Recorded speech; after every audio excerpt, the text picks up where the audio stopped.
Mumbai Pune expressway वरती प्रचंड वाहतूक कोंडी झालेली आहे. मी सध्या मुंबई पुणे एक्सप्रेस हायवेवरती आहो.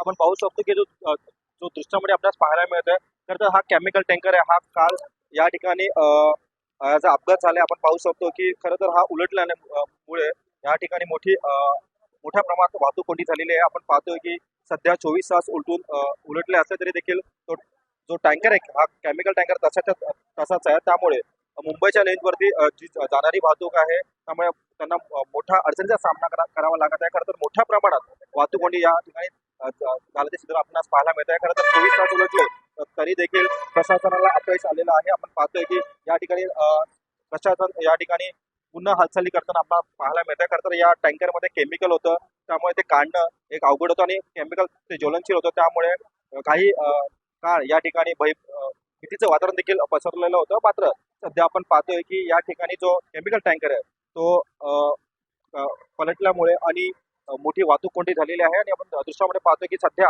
अजून एक टँकर आणलेला आहे. तो टँकर आपण पाहू शकतो की इथलं जे केमिकल ते दुसऱ्या टँकरमध्ये टाकण्यात येत आहे. त्यामुळे काही वेळातच वाहतूक सुरळीत होण्याची देखील शक्यता आहे. मात्र आपण पाहू शकतो की पूर्ण हा रस्ता सध्या बंद आहे आणि समोर आपल्याला पाहायला मिळतंय की एकाच लेनवरती मुंबई पुण्यासाठी जाणारी जी वाहतूक आहे ती सध्या वळून आलेली आहे. त्यामुळे आपण पाहतोय की सध्या वाहतूक जी कोंडी आहे ती काही प्रमाणात आपल्याला पाहायला मिळते की ती सोडताना प्रशासन या ठिकाणी आपल्याला पाहायला मिळत आहे. मात्र हा टँकर जो अपघात झाल्यामुळे सध्या या ठिकाणी मोठी वाहतूक कोंडी झाल्याचे चित्र आपल्याला पाहायला मिळतं. व्हिडिओ जर्नलिस्ट हा मी रवी खरात, TV9 मराठी, लोणावळा.